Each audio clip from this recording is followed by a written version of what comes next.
क्या पड़ जाए सोमवार की? जम के बोलो जरा। अष्टमी। या तो सोमवार की अष्टमी पड़ जाए, या हर महीने शिवरात्रि आती है, हर महीने आती है, या तो सोमवार की अष्टमी पड़ जाए या फिर सोमवार की शिवरात्रि पड़ जाए, हर महीने आती है। प्रयास करना कहीं से देसी गाय का दूध मिल जाए, थोड़ा सा दूध देसी गाय का मिल जाए, थोड़ा सा दूध देसी गाय का, थोड़ा सा दूध अगर प्राप्त हो जाए, बेलपत्री के पत्ते से दूध कटोरी में लेकर, मात्र बेलपत्री के पत्ते से एक एक बूंद अगर दूध, आप एक बूंद अगर ज्यादा ना मिला हो, एक चम्मच भी अगर आपको दूध देसी गाय का मिल गया हो, और सोमवार की अष्टमी पड़ जाए या सोमवार की,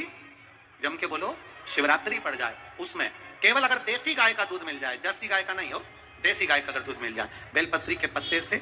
तुम्हारे घर के अंदर अगर शिवलिंग है या मंदिर में शिवलिंग है या तुम्हारे नजदीक में कोई शिवलिंग है, उस पर बूंद बूंद, एक एक बूंद अगर शिवलिंग पर दूध समर्पित कर रहे हो, श्री शिवाय नमस्तुभ्यम, नमः शिवाय, या षडाक्षर मंत्र ओम नमः शिवाय, या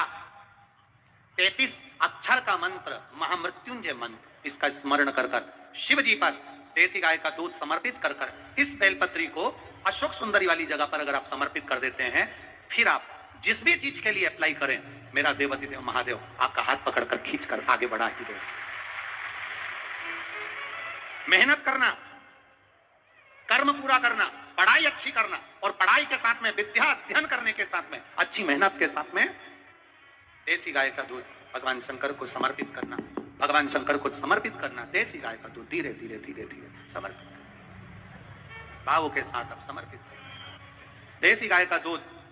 एक एक बूंद समर्पित करें, धीरे धीरे समर्पित करें, और देसी गाय का दूध जब धीरे धीरे समर्पित करें, बड़े रास्ते से, आनंद से धीरे धीरे जब आप समर्पित करेंगे, बेलपत्री वही दूध में सनी हुई बेलपत्र अशोक सुंदरी वाली जगह पर, उस समय पर डंडी का भाग शिवलिंग की ओर नहीं होना चाहिए, उस समय पर डंडी का भाग जहां से पानी बहकर जाता है अशोक सुंदरी की ओर से, वहां पर होना चाहिए। कार्य में सफलता मिलती है। शिव तत्व को धारण। सोमवार की अष्टमी का मतलब आपको इंदौर की कथा में बताया था, जिस दिन शंकर और पार्वती के मिलन का दिवस, और केवल एक माता पार्वती के अकेले मिलन का नहीं, 64 योगनिया तक भगवान शंकर से मिलने के लिए आती है। पीला चंदन लगा लेना। कितना लगाना है? बीच वाला जो पत्ता है उस पर पीला चंदन। जब आपको लगे कि मेरा जीवन बहुत कष्टमय है,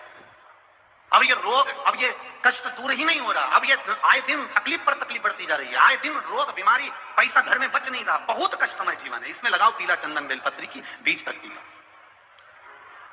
महाराज।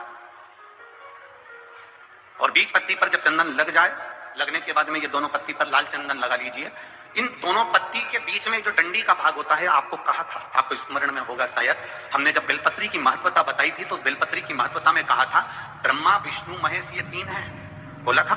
बीच में ये बड़ी पत्ती से लेकर जो 2 पत्तियां होती हैं, इनके बीच में जो जगह बचती है, इसमें मां पार्वती के 64 योगनियां, मां पार्वती अपनी पूर्ण सिद्धि के साथ में जितनी भी देवी के स्वरूप हैं, वो माता 64 योगनियां देवी के स्वरूप में यहां पर विराजमान होती हैं।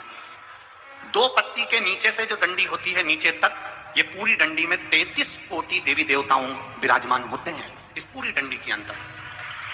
तो ये बीच वाली पत्ती है, ये जो बीच वाली पत्ती का जो भाग होता है, इस पत्ती के भाग में शहद का प्रयोग कर यहाँ पीला चंदन, लाल चंदन, शहद का प्रयोग कर इसी तरह से पकड़कर ये बेलपत्री की जो डंडी है वो अशोक सुंदरी पर जब आप समर्पित करें, तो जहां से जल बहता है उस ओर पर इस पत्ती को चढ़ाकर केवल आपके हृदय की बात कहकर देवाधिदेव महादेव से कोई भी शिव जी का मंत्र, पंचाक्षर नमः शिवाय, षडाक्षर ओम नमः शिवाय, श्री शिवाय नमस्तुभ्यम, या महामृत्युंजय मंत्र, जो शिव का मंत्र हो आपके पास में, उसको बोलते हुए देवाधिदेव महादेव को धीरे धीरे जल की धार चढ़ाना प्रारंभ करो। जल की धार जब पूर्ण होने लगे, उसमें थोड़ा जल बचे, तब अशोक सुंदरी पर जो तुमने बेलपत्र चढ़ाई है वहां उस जलधार को चढ़ा। ये प्रयोग आपको केवल सोमवार की अष्टमी पढ़ने पर ही करना है। कौन से दिन करेंगे? जम के बोलिए जरा। सोमवार की अष्टमी पढ़ने पर यह प्रयोग करें, और जल चढ़ाकर बाबा से विनती कर कर उसी बेलपत्र को वापस उठाकर कहीं जलाशय में या किसी पेड़ के नीचे विसर्जन कर दें, और 1 लोटा जल वहां भी चढ़ा दें। बस निवेदन कर कर आ जाइए, मेरा बाबा 3 माह के अंदर हाथ जरूर पकड़ेगा और आपको दलदल से बाहर